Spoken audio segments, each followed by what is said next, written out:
ਇਹ ਹਫ਼ਤਾਵਾਰ ਬਾਈਬਲ ਦਾ ਦਰਸੀਵਾਜ਼ Plainfield Christian Science Church Independent ਵੱਲੋਂ ਹੈ, ਜਿਹੜਾ ਨਿਊ ਜਰਸੀ ਅਮਰੀਕਾ ਵਿੱਚ ਹੈ। ਹੋਰ ਮਾਲੂਮਾਤ ਲਈ ਤੁਸੀਂ ਸਾਡੀ ਵੈਬਸਾਈਟ ਵੇਖੋ www.plainfieldcs.com। ਇਹ ਸਬਕ 14 ਨਵੰਬਰ 2021 ਐਤਵਾਰ ਦੇ ਦਿਨ ਹਫ਼ਤੇ ਦੇ ਅਖੀਰ ਉੱਤੇ ਤੁਹਾਡੇ ਪੜ੍ਹਨ ਲਈ ਤਿਆਰ ਕੀਤਾ ਗਿਆ ਹੈ। ਮਜ਼ਮੂਨ ਫਾਨੀ ਤੇ ਲਾਫਾਨੀ। ਸੁਨਹਿਰੀ ਮਤਨ ਪਦਾਇਸ਼। ਫਿਰ ਰੱਬ ਨੇ ਆਖਿਆ, ਅਸੀਂ ਇਨਸਾਨ ਨੂੰ ਆਪਣੀ ਸੂਰਤ ਉੱਤੇ ਆਪਣੀ ਛਵੀ ਵਾਂਗਰ ਬਣਾਈਏ, ਤੇ ਉਹ ਸਮੁੰਦਰ ਦੀਆਂ ਮੱਛੀਆਂ ਤੇ ਅਸਮਾਨ ਦਿਆਂ ਪਰਿੰਦਿਆਂ ਤੇ ਚੌਪਾਇਆਂ ਤੇ ਸਾਰੀ ਧਰਤੀ ਤੇ ਸਾਰੇ ਜਾਨਦਾਰਾਂ ਉੱਤੇ ਜਿਹੜੇ ਧਰਤੀ ਉੱਤੇ ਰਿੜ੍ਹਦੇ ਨੇ ਇਖਤਿਆਰ ਰੱਖਣ। ਜਵਾਬੀ ਪੜ੍ਹਾਈ। ਯੋਹੰਨਾ। ਤੇ ਝੀਲ ਤੋਂ ਪਾਰ ਉਹਨੂੰ ਮਿਲ ਕੇ ਆਖਿਆ, ਐ ਰੱਬੀ, ਤੂੰ ਇੱਥੇ ਕਿਦੋਂ ਆਇਆ? ਯਿਸੂ ਨੇ ਉਹਨਾਂ ਦੇ ਜਵਾਬ ਵਿੱਚ ਆਖਿਆ, ਮੈਂ ਤੁਹਾਨੂੰ ਸੱਚ ਆਖਦਾ ਵਾਂ ਵੀ ਤੁਸੀਂ ਮੈਨੂੰ ਇਸ ਲਈ ਨਹੀਂ ਲੱਭਦੇ ਵੀ ਮੁਅਜਜ਼ੇ ਵਿਖੇ, ਬਲਕਿ ਇਸ ਲਈ ਵੀ ਰੋਟੀਆਂ ਖਾ ਕੇ ਰੱਜੇ। ਫਾਨੀ ਖੁਰਾਕ ਲਈ ਮਿਹਨਤ ਨਾ ਕਰੋ, ਉਸ ਖੁਰਾਕ ਲਈ ਜਿਹੜੀ ਹਮੇਸ਼ਾ ਦੀ ਹਯਾਤੀ ਤੀਕਰ ਬਰਕਰਾਰ ਰਹਿੰਦੀ ਏ, ਜਿਹਨੂੰ ਇਬਨ ਆਦਮ ਤੁਹਾਨੂੰ ਦੇਵੇਗਾ, ਕਿਉਂ ਜੇ ਪਿਓ ਯਾਨੀ ਰੱਬ ਨੇ ਉਹਦੇ ਉੱਤੇ ਮੋਹਰ ਲਾਈ ਏ।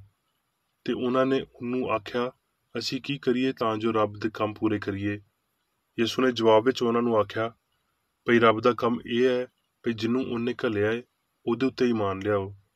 ਯਿਸੂ ਨੇ ਉਹਨਾਂ ਨੂੰ ਆਖਿਆ, ਹਯਾਤੀ ਦੀ ਰੋਟੀ ਮੈਂ ਵਾਂ, ਜਿਹੜਾ ਮੇਰੇ ਕੋਲ ਆਵੇਗਾ ਉਹ ਬਿਲਕੁਲ ਭੁੱਖਾ ਨਾ ਹੋਵੇਗਾ, ਤੇ ਜਿਹੜਾ ਮੇਰੇ ਉੱਤੇ ਈਮਾਨ ਲਿਆਵੇਗਾ ਉਹ ਕਦੀ ਪਿਆਸਾ ਨਾ ਹੋਵੇਗਾ। ਦਰਸੀਵਾਜ਼ ਬਾਈਬਲ ਵਿੱਚੋਂ ਜ਼ਬੂਰ।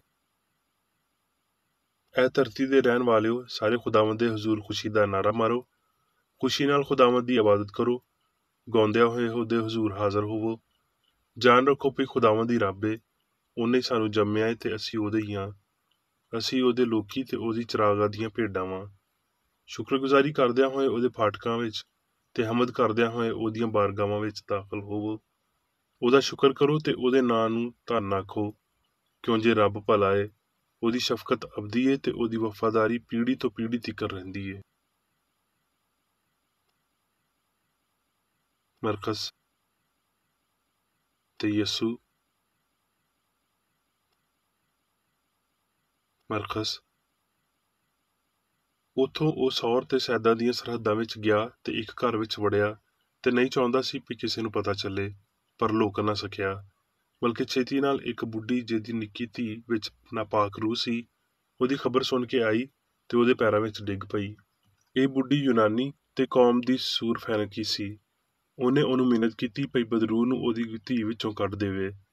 ਉਹਨੇ ਉਹਨੂੰ ਆਖਿਆ ਵੀ ਪਹਿਲਾਂ ਮੁੰਡਿਆਂ ਨੂੰ ਰੱਜਣ ਦੇ, ਕਿਉਂ ਜੇ ਮੁੰਡਿਆਂ ਦੀ ਰੋਟੀ ਲੈ ਕੇ ਕੁੱਤਿਆਂ ਨੂੰ ਪਾਣੀ ਚੰਗੀ ਗੱਲ ਨਹੀਂ। ਉਹਨੇ ਜਵਾਬ ਵਿੱਚ ਆਖਿਆ, ਹਾਂ ਐ ਖੁਦਾਵੰਦ, ਕੁੱਤੇ ਵੀ ਮੇਜ਼ ਦੇ ਹੇਠੋਂ ਮੁੰਡਿਆਂ ਦੀ ਰੋਟੀ ਦੇ ਟੁਕੜਿਆਂ ਵਿੱਚੋਂ ਖਾਂਦੇ ਨੇ।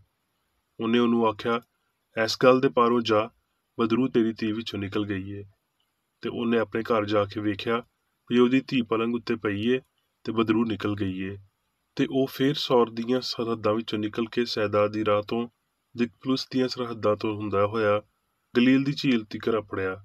ਤੇ ਲੋਕਾਂ ਨੇ ਇੱਕ ਬੋਲੇ ਨੂੰ, ਜਿਹੜਾ ਹਕਲਾਉਂਦਾ ਵੀ ਸੀ, ਉਹਦੇ ਕੋਲ ਲਿਆ ਕੇ ਉਹਦੀ ਮਿੰਨਤ ਕੀਤੀ ਭਈ ਆਪਣਾ ਹੱਥ ਉਹਦੇ ਉੱਤੇ ਧਰ। ਉਹ ਉਹਨੂੰ ਜੱਥੇ ਵਿੱਚੋਂ ਵੱਖ ਲੈ ਗਿਆ ਤੇ ਆਪਣੀਆਂ ਉਂਗਲੀਆਂ ਉਹਦੇ ਕੰਨਾਂ ਵਿੱਚ ਪਾਈਆਂ ਤੇ ਥੁੱਕ ਕੇ ਉਹਦੀ ਜ਼ੁਬਾਨ ਛੂਈ ਤੇ ਅਸਮਾਨ ਉੱਤੇ ਨਜ਼ਰ ਕਰਕੇ ਇੱਕ ਹੌਕਾ ਭਰਿਆ ਤੇ ਉਹਨੂੰ ਆਖਿਆ, ਇਫਤਾ ਯਾਨੀ ਖੁੱਲ ਜਾ। ਤੇ ਉਹਦੇ ਕੰਨ ਖੁੱਲ ਗਏ ਤੇ ਉਹਦੀ ਜ਼ੁਬਾਨ ਦੀ ਗੰਢ ਵੀ ਖੁੱਲ ਗਈ ਤੇ ਉਹ ਸਾਫ਼-ਸਾਫ਼ ਬੋਲਣ ਲੱਗ ਪਿਆ। ਤੇ ਉਹਨੇ ਉਹਨਾਂ ਨੂੰ ਹੁਕਮ ਦਿੱਤਾ ਵੀ ਕਿਸੇ ਨੂੰ ਨਾ ਦੱਸਿਓ, ਪਰ ਜਿੰਨਾ ਉਹ ਉਹਨਾਂ ਨੂੰ ਹੁਕਮ ਦਿੰਦਾ ਸੀ ਉਹਨਾਂ ਹੀ ਉਹ ਮਸ਼ਹੂਰ ਕਰਦੇ ਰਹੇ। ਤੇ ਉਹਨਾਂ ਨੇ ਬਹੁਤ ਹੈਰਾਨ ਹੋ ਕੇ ਆਖਿਆ, ਜੋ ਕੁਝ ਉਹਨੇ ਕੀਤਾ ਸਭ ਚੰਗਾ ਏ। ਉਹ ਬੋਲਿਆਂ ਨੂੰ ਸੁਣਨ ਦੀ ਤੇ ਗੂੰਗਿਆਂ ਨੂੰ ਬੋਲਣ ਦੀ ਤਾਕਤ ਦਿੰਦਾ ਏ। ਅਮਾਲ। ਹਫ਼ਤੇ ਦੇ ਪਹਿਲੇ ਦਿਨ ਜਦ ਅਸੀਂ ਰੋਟੀ ਤੋੜਨ ਲਈ ਇਕੱਠੇ ਹੋਏ ਤੇ ਪੌਲੁਸ ਨੇ ਦੂਜੇ ਦਿਨ ਟੁਰ ਜਾਣ ਦਾ ਇਰਾਦਾ ਕਰਕੇ ਉਹਨਾਂ ਨਾਲ ਗੱਲਾਂ ਕੀਤੀਆਂ ਤੇ ਅੱਧੀ ਰਾਤ ਤੀਕਰ ਕਲਾਮ ਕਰਦਾ ਰਿਹਾ। ਜਿਸ ਬਾਲਾਖਾਨਾ ਵਿੱਚ ਅਸੀਂ ਇਕੱਠੇ ਹੋਏ ਸੀ, ਉਹਦੇ ਵਿੱਚ ਬਹੁਤ ਸਾਰੇ ਦੀਵੇ ਬਲ ਰਹੇ ਸੀ। ਯੂਤਖਸ ਨਾਂ ਦਾ ਇੱਕ ਜਵਾਨ ਮੁੰਡਾ ਬਾਰੀ ਵਿੱਚ ਬੈਠਾ ਸੀ। ਉਹਦੇ ਉੱਤੇ ਨੀਂਦਰ ਦਾ ਬਹੁਤ ਗਲਬਾ ਸੀ, ਤੇ ਜਦ ਪੌਲੁਸ ਬਹੁਤੇ ਚਿਰ ਤੀਕਰ ਗੱਲਾਂ ਕਰਦਾ ਰਿਹਾ ਤੇ ਉਹ ਨੀਂਦਰ ਦੇ ਗਲਬੇ ਵਿੱਚ ਤੀਜੀ ਮੰਜ਼ਲ ਤੋਂ ਹੇਠਾਂ ਡਿੱਗ ਪਿਆ, ਤੇ ਜਦ ਚੁੱਕਿਆ ਗਿਆ ਤੇ ਮੁਰਦਾ ਸੀ। ਪੌਲੁਸ ਉਤਰ ਕੇ ਉਹਦੇ ਨਾਲ ਚਿਮੜ ਗਿਆ ਤੇ ਗਲੇ ਲਾ ਕੇ ਆਖਿਆ, ਘਬਰਾਓ ਨਾ, ਇਹਦੇ ਵਿੱਚ ਜਾਨ ਹੈ। ਫਿਰ ਉੱਤੇ ਜਾ ਕੇ ਰੋਟੀ ਤੋੜੀ ਤੇ ਖਾ ਕੇ ਇੰਨਾ ਚਿਰ ਉਹਨਾਂ ਨਾਲ ਗੱਲਾਂ ਕਰਦਾ ਰਿਹਾ ਭਈ ਸਵੇਰ ਹੋ ਗਈ। ਫਿਰ ਉਹ ਟੁਰ ਗਿਆ ਤੇ ਉਹ ਉਸ ਮੁੰਡੇ ਨੂੰ ਜਿਉਂਦਾ ਲਿਆਏ ਤੇ ਉਹਨਾਂ ਦੀ ਬੜੀ ਖਾਤਰ ਜਮਾ ਹੋਈ। ਰੋਮੀਓ। ਇਸ ਲਈ ਇਹ ਭਰਾਵੋ, ਅਸੀਂ ਕਰਜ਼ਦਾਰ ਤੇ ਹੈ ਵਾਂ, ਪਰ ਬਦਨ ਦੇ ਨਹੀਂ, ਭਈ ਬਦਨ ਦੇ ਮੁਤਾਬਕ ਹਯਾਤੀ ਗੁਜ਼ਾਰੀਏ। ਕਿਉਂ ਜੇ ਤੁਸੀਂ ਬਦਨ ਦੇ ਮੁਤਾਬਕ ਹਯਾਤੀ ਗੁਜ਼ਾਰੋਗੇ ਤੇ ਜ਼ਰੂਰ ਮਰੋਗੇ, ਤੇ ਜੇ ਰੂਹ ਨਾਲ ਬਦਨ ਦੇ ਕੰਮਾਂ ਨੂੰ ਨੇਸਤ ਤੇ ਤਬਾਹ ਕਰੋਗੇ ਤੇ ਜਿਉਂਦੇ ਰਹੋਗੇ। ਇਸ ਲਈ ਵੀ ਜਿੰਨੇ ਰੱਬ ਦੀ ਰੂਹ ਦੀ ਹਦਾਇਤ ਨਾਲ ਟੁਰਦੇ ਨੇ, ਉਹੀ ਰੱਬ ਦੇ ਪੁੱਤਰ ਨੇ। ਕਿਉਂ ਜੇ ਤੁਹਾਨੂੰ ਗੁਲਾਮੀ ਦੀ ਰੂਹ ਨਹੀਂ ਮਿਲੀ ਜਿਹਦੇ ਨਾਲ ਫਿਰ ਡਰ ਪੈਦਾ ਹੋਵੇ, ਬਲਕਿ ਲੈ ਪਾਲਕ ਹੋਣ ਦੀ ਰੂਹ ਮਿਲੀ ਏ, ਜਿਹਦੇ ਨਾਲ ਅਸੀਂ ਅੱਬਾ ਯਾਨੀ ਐ ਬਾਪ ਆਖ ਕੇ ਪੁਕਾਰਦੇ ਹਾਂ। ਰੂਹ ਆਪ ਸਾਡੀ ਰੂਹ ਨਾਲ ਮਿਲ ਕੇ ਗਵਾਹੀ ਦਿੰਦਾ ਏ ਵੀ ਅਸੀਂ ਰੱਬ ਦੇ ਪੁੱਤਰ ਹਾਂ, ਤੇ ਜੇ ਪੁੱਤਰ ਹਾਂ ਤੇ ਵਾਰਸ ਵੀ ਹਾਂ, ਯਾਨੀ ਰੱਬ ਦੇ ਵਾਰਸ ਤੇ ਮਸੀਹ ਦੇ ਹਮ ਮਿਰਾਸ। ਸ਼ਰਤ ਇਹ ਹੈ ਭਈ ਅਸੀਂ ਉਹਦੇ ਨਾਲ ਦੁੱਖ ਸਹੀਏ ਤਾਂ ਜੋ ਉਹਦਾ ਜਲਾਲ ਵੀ ਪਾਈਏ। ਕਿਉਂ ਜੇ ਮੇਰੀ ਸਮਝ ਵਿੱਚ ਇਸ ਜ਼ਮਾਨੇ ਦੇ ਦੁੱਖ ਇਸ ਕਾਬਲ ਨਹੀਂ ਭਈ ਉਹਦੇ ਜਲਾਲ ਦਾ ਮੁਕਾਬਲਾ ਕਰ ਸਕਣ ਜਿਹੜਾ ਸਾਡੇ ਉੱਤੇ ਜ਼ਾਹਿਰ ਹੋਣ ਵਾਲਾ ਏ। ਕਿਉਂ ਜੇ ਮਖਲੂਕ ਕਮਾਲ ਆਸ ਨਾਲ ਰੱਬ ਦੇ ਪੁੱਤਰਾਂ ਦੇ ਜ਼ਾਹਰ ਹੋਣ ਦੀ ਰਾਹ ਵੇਖਦੀ ਏ। ਇਸ ਲਈ ਮਖਲੂਕ ਬਤਾਲਤ ਦੇ ਇਖਤਿਆਰ ਵਿੱਚ ਕਰ ਦਿੱਤੀ ਗਈ ਸੀ, ਨਾ ਆਪਣੀ ਖੁਸ਼ੀ ਨਾਲ, ਬਲਕਿ ਉਹਦੇ ਪਾਰੋਂ ਜਿਹਨੇ ਉਹਨੂੰ ਇਸ ਆਸ ਉੱਤੇ ਬਤਾਲਤ ਦੇ ਇਖਤਿਆਰ ਵਿੱਚ ਕਰ ਦਿੱਤਾ ਭਈ ਮਖਲੂਕ ਦੀ ਫਨਾ ਦੇ ਕਬਜ਼ੇ ਵਿੱਚੋਂ ਛੁੱਟ ਕੇ ਰੱਬ ਦੇ ਪੁੱਤਰਾਂ ਦੇ ਜਲਾਲ ਦੀ ਆਜ਼ਾਦੀ ਵਿੱਚ ਦਾਖਲ ਹੋ ਜਾਵੇ। ਕਿਉਂ ਜੇ ਸਾਨੂੰ ਪਤਾ ਏ ਭਈ ਸਾਰੀ ਮਖਲੂਕ ਰਲ ਕੇ ਹੁਣ ਤੀਕਰ ਕਰਾਂਦੀ ਏ ਤੇ ਦਰਦੇ ਜ਼ਹਿ ਵਿੱਚ ਪਈ ਤੜਫਦੀ ਏ। ਤੇ ਨਾ ਸਿਰਫ ਉਹੀ, ਬਲਕਿ ਅਸੀਂ ਵੀ ਜਿਨ੍ਹਾਂ ਨੂੰ ਰੂਹ ਦੇ ਪਹਿਲੇ ਫਲ ਮਿਲੇ ਨੇ, ਆਪ ਆਪਣੇ ਬਾਤਨ ਵਿੱਚ ਕਰਾਨੇ ਆ ਤੇ ਲੈ ਪਾਲਕ ਹੋਣ ਯਾਨੀ ਆਪਣੇ ਬਦਨ ਦੀ ਆਜ਼ਾਦੀ ਦੀ ਰਾਹ ਤੱਕਦੇ ਹਾਂ। ਇਸ ਲਈ ਸਾਨੂੰ ਆਸ ਦੇ ਪਾਰੋਂ ਮੁਕਤੀ ਮਿਲੀ, ਪਰ ਜਿਸ ਸ਼ੈ ਦੀ ਆਸ ਏ ਜਦ ਉਹ ਨਜ਼ਰ ਆ ਜਾਵੇ ਤੇ ਫਿਰ ਆਸ ਕਿਹੜੀ। ਕਿਉਂ ਜੇ ਜਿਹੜੀ ਸ਼ੈ ਕੋਈ ਬੰਦਾ ਵੇਖ ਰਿਹਾ ਏ ਉਹਦੀ ਆਸ ਕੀ ਕਰੇਗਾ, ਪਰ ਜਿਸ ਸ਼ੈ ਨੂੰ ਨਹੀਂ ਵੇਖਦੇ ਜੇ ਅਸੀਂ ਉਹਦੀ ਆਸ ਕਰਦੇ ਹਾਂ ਤੇ ਸਬਰ ਨਾਲ ਉਹਦੀ ਰਾਹ ਤੱਕਦੇ ਹਾਂ। ਯੋਹੰਨਾ। ਵੇਖੋ, ਬਾਪ ਨੇ ਸਾਡੇ ਨਾਲ ਅਜਿਹੀ ਮੁਹੱਬਤ ਰੱਖੀ ਵੀ ਅਸੀਂ ਰੱਬ ਦੇ ਪੁੱਤਰ ਅਖਵਾਏ, ਤੇ ਅਸੀਂ ਹੈ ਵੀ ਹਾਂ। ਜਗ ਸਾਨੂੰ ਇਸ ਲਈ ਨਹੀਂ ਜਾਣਦਾ ਵੀ ਉਹਨੂੰ ਵੀ ਨਹੀਂ ਸੀ ਜਾਣਿਆ। ਅਜ਼ੀਜ਼ੋ, ਅਸੀਂ ਜਾਣਦੇ ਹਾਂ ਵੀ ਜਦੋਂ ਉਹ ਜ਼ਾਹਿਰ ਹੋਵੇਗਾ ਤੇ ਅਸੀਂ ਵੀ ਉਹਦੇ ਵਾਂਗਰ ਹੋਵਾਂਗੇ, ਕਿਉਂ ਜੋ ਉਹਨੂੰ ਉਸ ਤਰ੍ਹਾਂ ਹੀ ਵੇਖਾਂਗੇ ਜਿਸ ਤਰ੍ਹਾਂ ਦਾ ਉਹ ਹੈ। ਤੇ ਜਿਹੜਾ ਕੋਈ ਉਹਦੇ ਤੋਂ ਇਹ ਆਸ ਰੱਖਦਾ ਏ, ਆਪਣੇ ਆਪ ਨੂੰ ਉਸ ਤਰ੍ਹਾਂ ਦਾ ਹੀ ਪਾਕ ਕਰਦਾ ਏ ਜਿਸ ਤਰ੍ਹਾਂ ਦਾ ਉਹ ਪਾਕ ਏ। ਹੁਣ ਮੈਂ ਮੇਰੀ ਵਿਕਰੇਡੀ ਦੀ ਲਿਖੀ ਹੋਈ ਕ੍ਰਿਸਚਨ ਸਾਇੰਸ ਦੀ ਦਸੀ ਕਿਤਾਬ ਸਾਇੰਸ ਤੇ ਸਿਹਤ ਆਇਤਾਂ ਦੀ ਕੁੰਜੀ ਦੇ ਨਾਲ ਵਿੱਚੋਂ ਲਈਆਂ ਹੋਈਆਂ ਲਿਖਾਈਆਂ ਪੜਾਂਗਾ। ਸਾਇੰਸ ਤੇ ਸਿਹਤ। ਇੱਕ ਵੱਡੀ ਰੂਹਾਨੀ ਅਸਲੀਅਤ ਸਾਹਮਣੇ ਲਿਆਈ ਜਾਣੀ ਚਾਹੀਦੀ ਏ ਭਈ ਇਨਸਾਨ ਕਾਮਲ ਤੇ ਲਾਫਾਨੀ ਹੋਵੇਗਾ ਨਹੀਂ, ਬਲਕਿ ਹੈ ਏ। ਹਰ ਕਿਸੇ ਲਈ ਇਹ ਫੈਸਲਾ ਕਰਨ ਦਾ ਵੇਲਾ ਏ ਭਈ ਆਇਆ ਇਹ ਫਾਨੀ ਸਿਆਣ ਏ ਜਾਂ ਲਾਫਾਨੀ ਸਿਆਣ ਏ ਜਿਹੜੀ ਵਜ੍ਹਾ ਬਣਦੀ ਏ। ਸਾਨੂੰ ਮਬਾਦੁਲ ਤਿਬਿਆਤੀ ਸਾਇੰਸ ਤੇ ਇਹਦੇ ਇਲਾਹੀ ਅਸੂਲ ਲਈ ਮਾਦੇ ਦੀਆਂ ਬੁਨਿਆਦਾਂ ਨੂੰ ਤਰਕ ਕਰਨਾ ਚਾਹੀਦਾ ਹੈ। ਇਹ ਅਕੀਦਾ ਇੱਕ ਜਾਨ ਲੈਣ ਵਾਲੀ ਗਲਤੀ ਏ ਭਈ ਪੀੜ ਤੇ ਖੁਸ਼ੀ, ਹਯਾਤੀ ਤੇ ਮੌਤ, ਪਾਕੀਜ਼ਗੀ ਤੇ ਨਾਪਾਕੀ ਇਨਸਾਨ ਵਿੱਚ ਰਚ ਜਾਂਦੇ ਨੇ। ਇਹ ਭਈ ਫਾਨੀ ਮਾਦੀ ਫਹਿਮ ਭਈ ਇਨਸਾਨ ਰੱਬ ਦੀ ਸੂਰਤ ਉੱਤੇ ਬਣਿਆ ਏ ਤੇ ਆਪ ਇੱਕ ਬਣਾਉਣ ਵਾਲਾ ਏ। ਆਪਣੇ ਆਪ ਦੀ ਸ਼ਕਲੋ ਸੂਰਤ ਤੋਂ ਬਗੈਰ ਰੱਬ ਅਦਮ ਜਾਂ ਗੈਰ ਜ਼ਾਹਰੀ ਸਿਆਣ ਹੁੰਦਾ। ਉਹ ਆਪਣੇ ਆਪ ਦੀ ਫਿਤਰਤ ਦੇ ਸਬੂਤ ਜਾਂ ਗਵਾਹੀ ਤੋਂ ਖਾਲੀ ਹੁੰਦਾ। ਰੂਹਾਨੀ ਇਨਸਾਨ ਰੱਬ ਦੀ ਸ਼ਕਲ ਜਾਂ ਖਿਆਲ ਏ, ਅਜਿਹਾ ਖਿਆਲ ਜਿਹੜਾ ਨਾ ਗਵਾਚ ਸਕਦਾ ਏ ਤੇ ਨਾ ਹੀ ਆਪਣੇ ਇਲਾਹੀ ਅਸੂਲ ਤੋਂ ਵੱਖ ਹੋ ਸਕਦਾ ਏ।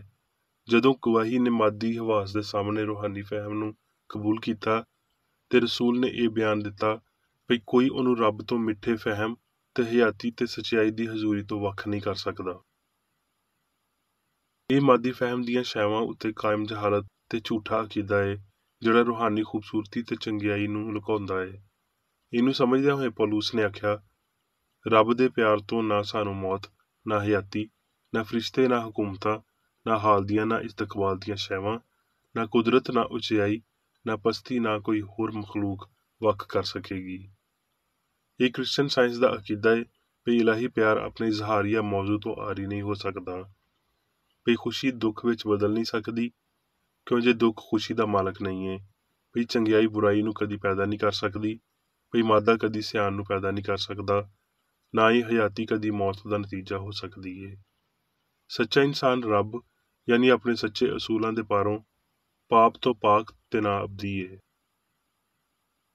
ਹਮਾਂਗੀ ਆਪਣੇ ਅਸੂਲ ਦੇ ਰਾਹੀਂ ਪੈਦਾ ਹੁੰਦੀ, ਇਹਦੇ ਰਾਹੀਂ ਕੰਟਰੋਲ ਹੁੰਦੀ ਤੇ ਇਹਦੇ ਵਿੱਚ ਕਾਇਮ ਰਹਿੰਦੀ ਏ।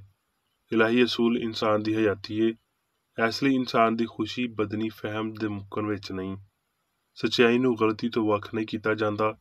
ਇਨਸਾਨ ਵਿੱਚ ਹਮਾਂਗੀ ਮੌਸੀਕੀ ਵਾਂਗਰ ਹੀ ਸੋਹਣੀ ਤੇ ਮੁਖਾਲਫਤ ਗੈਰ ਫਿਤਰੀ ਤੇ ਗੈਰ ਅਸਲੀ ਹੁੰਦੀ ਏ। ਭਾਵੇਂ ਲੋਕੀ ਕਦੀ-ਕਦੀ ਹੀ ਆਪਣੇ ਦਿਲਾਂ ਵਿੱਚ ਰੱਬ ਦੇ ਪਿਆਰ ਦਾ ਜਲਵਾ ਲੈ ਕੇ ਜਾਣ ਦੀ ਬਜਾਏ ਬਦਨੀ ਜੋ ਹਵਾ ਦੇ ਫਹਿਮ ਦੇ ਨਾਲ ਵਜਦਾਨ ਵਿੱਚ ਜਾਂਦੇ ਨੇ, ਪਰ ਰੱਬ ਮੁਹੱਬਤ ਏ ਤੇ ਮੁਹੱਬਤ ਯਾਨੀ ਰੱਬ ਦੇ ਬਗੈਰ ਲਾਫਾਨੀਅਤ ਜ਼ਾਹਰ ਨਹੀਂ ਹੋ ਸਕਦੀ। ਬਸ਼ਰ ਸੱਚਾਈ ਨੂੰ ਸਮਝਣ ਦੇ ਬਗੈਰ ਈਮਾਨ ਲਿਆਉਣ ਦੀ ਕੋਸ਼ਿਸ਼ ਕਰਦੇ ਨੇ, ਪਰ ਰੱਬ ਸੱਚਾਈ ਏ। ਬਸ਼ਰ ਇਹ ਦਾਅਵਾ ਕਰਦੇ ਨੇ ਭਈ ਮੌਤ ਅਟਲ ਏ, ਪਰ ਇਨਸਾਨ ਦਾ ਹਮੇਸ਼ਾ ਦਾ ਅਸੂਲ ਅਜ਼ਲੀ ਤੇ ਅਬਦੀ ਹਯਾਤੀ ਏ। ਬਸ਼ਰ ਇੱਕ ਮਹਿਦੂਦ ਜ਼ਾਤੀ ਰੱਬ ਉੱਤੇ ਯਕੀਨ ਰੱਖਦੇ ਨੇ, ਜਦਕਿ ਰੱਬ ਲਾਮਹਿਦੂਦ ਮੁਹੱਬਤ ਏ, ਜਿਹੜਾ ਲਾਮਤਨਾਹੀ ਹੋਣਾ ਚਾਹੀਦਾ ਹੈ। ਸਵਾਲ: ਇਨਸਾਨ ਕੀ ਏ? ਜਵਾਬ: ਇਨਸਾਨ ਮਾਦਾ ਨਹੀਂ ਏ, ਉਹ ਦਿਮਾਗ, ਖੂਨ, ਹੱਡੀਆਂ ਤੇ ਦੂਜੇ ਮਾਦੀ ਅਨਸਰਾਂ ਨਾਲ ਨਹੀਂ ਬਣਾਇਆ ਗਿਆ। ਪਾਕ ਕਲਾਮ ਸਾਨੂੰ ਇਹ ਗੱਲ ਦੱਸਦਾ ਏ ਕਿ ਇਨਸਾਨ ਰੱਬ ਦੀ ਸ਼ਬੀਹ ਤੇ ਸੂਰਤ ਉੱਤੇ ਬਣਾਇਆ ਗਿਆ ਏ। ਇਹ ਮਾਦੇ ਦੀ ਸ਼ਬੀਹ ਨਹੀਂ ਏ। ਰੂਹ ਦੀ ਸ਼ਬੀਹ ਇੰਨੀ ਗੈਰ ਰੂਹਾਨੀ ਨਹੀਂ ਹੋ ਸਕਦੀ। ਇਨਸਾਨ ਰੂਹਾਨੀ ਤੇ ਕਾਮਲ ਏ, ਤੇ ਕਿਉਂ ਜੇ ਉਹ ਰੂਹਾਨੀ ਤੇ ਕਾਮਲ ਏ, ਇਸ ਲਈ ਉਹਨੂੰ ਕ੍ਰਿਸਚਨ ਸਾਇੰਸ ਵਿੱਚ ਇੰਝ ਹੀ ਸਮਝਿਆ ਜਾਣਾ ਚਾਹੀਦਾ ਹੈ। ਇਨਸਾਨ ਮੁਹੱਬਤ ਦਾ ਖਿਆਲ ਤੇ ਸੂਰਤ ਏ, ਉਹ ਬਦਨ ਨਹੀਂ ਏ। ਉਹ ਰੱਬ ਦਾ ਇੱਕ ਮੁਰਕਬ ਖਿਆਲ ਏ, ਜਿਹਦੇ ਵਿੱਚ ਸਾਰੇ ਦਰੁਸਤ ਖਿਆਲਾਤ ਸ਼ਾਮਲ ਨੇ।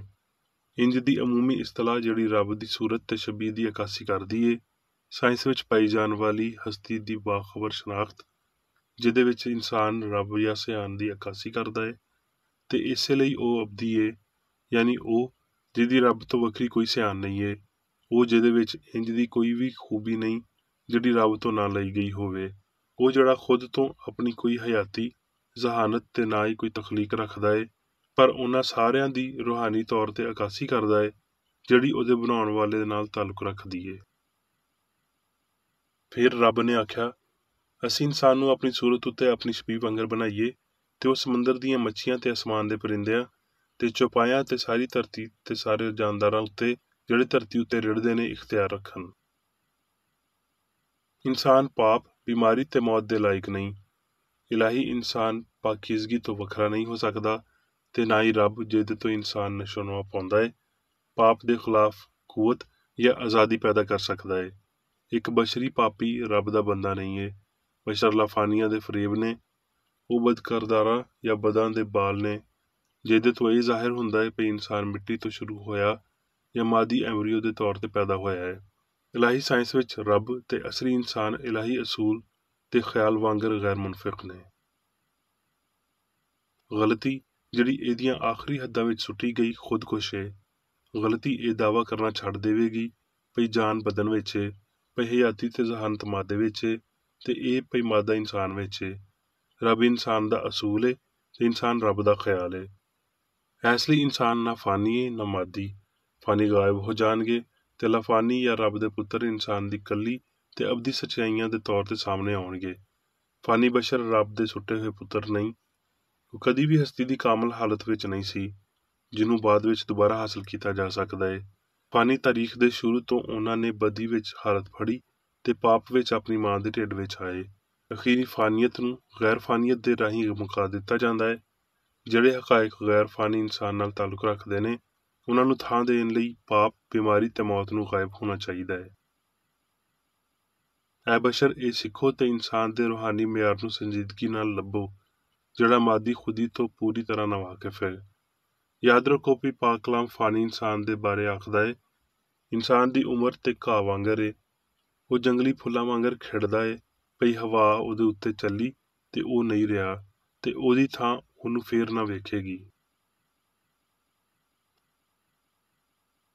ਸਾਨੂੰ ਵਜੂਦੀਅਤ ਦੇ ਸ਼ਾਉਰ ਨੂੰ ਹਮੇਸ਼ਾ ਕਾਇਮ ਰੱਖਣਾ ਚਾਹੀਦਾ ਹੈ ਤੇ ਛੇਤੀ ਨਾਲ ਜਾਂ ਦੇਰ ਨਾਲ ਮਸੀਹ ਤੇ ਕ੍ਰਿਸਚਨ ਸਾਇੰਸ ਦੇ ਰਾਹੀਂ ਪਾਪ ਤੇ ਮੌਤ ਉੱਤੇ ਚੌਧਰੀ ਹੋਣਾ ਚਾਹੀਦਾ ਹੈ। ਜਦੋਂ ਮਾਦੀ ਹਕਾਇਕ ਨੂੰ ਤਰਕ ਕੀਤਾ ਜਾਂਦਾ ਹੈ ਤੇ ਹਸਤੀ ਦੀਆਂ ਗੈਰ ਫਾਨੀ ਹਕੀਕਤਾਂ ਨੂੰ ਕਬੂਲ ਕਰ ਲਿਆ ਜਾਂਦਾ ਹੈ ਤੇ ਇਨਸਾਨ ਦੀ ਲਾਫਾਨੀਅਤ ਦੀ ਵਜ਼ਾਹਤ ਹੋਰ ਸਾਹਮਣੇ ਆ ਜਾਂਦੀ ਹੈ।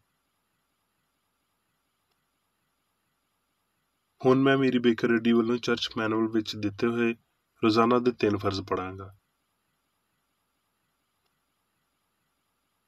ਰੋਜ਼ਾਨਾ ਦੀ ਦੁਆ।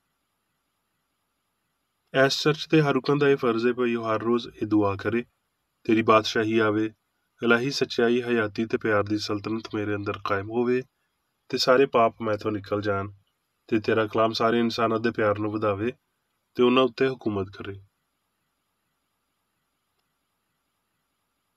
ਮਕਸਦਾਂ ਤੇ ਕੰਮਾਂ ਦਾ ਇੱਕ ਅਸੂਲ। ਨਾ ਕੋਈ ਮੁਖਾਲਫਤ ਤੇ ਨਾ ਕੋਈ ਜ਼ਾਤੀ ਤਾਲੁਕ ਮਾਦਰੀ ਚਰਚ ਦੇ ਕਿਸੇ ਰੁਕਨ ਦੇ ਮਕਸਦਾਂ ਜਾਂ ਕੰਮਾਂ ਉੱਤੇ ਅਸਰ ਕਰਨੇ ਚਾਹੀਦੇ। ਸਾਇੰਸ ਵਿੱਚ ਬਸ ਇਲਾਹੀ ਪਿਆਰ ਹੀ ਹਕੂਮਤ ਕਰਦੀ ਏ ਤੇ ਇੱਕ ਮਸੀਹ ਸਾਇੰਸਦਾਨ ਪਾਪ ਨੂੰ ਰੱਦ ਕਰਦਿਆਂ ਹੋਏ ਸੁੱਚੀ ਭਾਵਬੰਦੀ, ਖਰਾਤ ਪਸੰਦੀ ਤੇ ਮਾਫੀ ਨਾਲ ਪਿਆਰ ਦੀਆਂ ਮਿੱਠੀਆਂ ਸੱਚਾਈਆਂ ਦਾ ਪਰਛਾਵਾਂ ਬਣਦਾ ਹੈ। ਇਸ ਚਰਚ ਦੇ ਸਾਰੇ ਰੁਕਨਾਂ ਨੂੰ ਸਾਰੇ ਪਾਪਾਂ ਤੋਂ, ਗਲਤ ਤਰ੍ਹਾਂ ਦੀਆਂ ਪੇਸ਼ਨਗੋਈਆਂ, ਮੁਨਸਫੀਆਂ, ਮੁਜ਼ਮਤਾਂ, ਸਲਾਵਾਂ, ਗਲਤ ਅਸਰਾਂ ਨੂੰ ਲੈਣ ਤੇ ਗਲਤ ਅਸਰ ਦੇਣ ਤੋਂ ਆਜ਼ਾਦ ਰਹਿਣ ਲਈ ਹਰ ਰੋਜ਼ ਖਿਆਲ ਰੱਖਣਾ ਚਾਹੀਦਾ ਹੈ ਤੇ ਦੁਆ ਕਰਨੀ ਚਾਹੀਦੀ ਹੈ। ਫਰਜ਼ ਲਈ ਚੁਸਤੀ। ਇਸ ਚਰਚ ਦੇ ਹਰ ਰੁਕਨ ਦਾ ਇਹ ਫਰਜ਼ ਹੈ ਭਈ ਉਹ ਹਰ ਰੋਜ਼ ਜਾਰਹਾਨਾ ਜ਼ਹਿਨੀ ਸਲਾਮਾਂ ਦੇ ਖਿਲਾਫ ਆਪਣੇ ਆਪ ਨੂੰ ਤਿਆਰ ਰੱਖੇ ਤੇ ਰੱਬ ਆਪਣੇ ਕਾਇਦ ਤੇ ਇਨਸਾਨਾਂ ਲਈ ਆਪਣੇ ਫਰਜ਼ਾਂ ਨੂੰ ਨਾ ਕਦੀ ਭੁੱਲੇ ਤੇ ਨਾ ਕਦੀ ਨਜ਼ਰਅੰਦਾਜ਼ ਕਰੇ। ਉਹਦੇ ਕੰਮਾਂ ਦੇ ਰਾਹੀਂ ਉਹਦਾ ਇਨਸਾਫ ਹੋਵੇਗਾ, ਉਹ ਬੇਕਸੂਰ ਜਾਂ ਕਸੂਰਵਾਰ ਹੋਵੇਗਾ।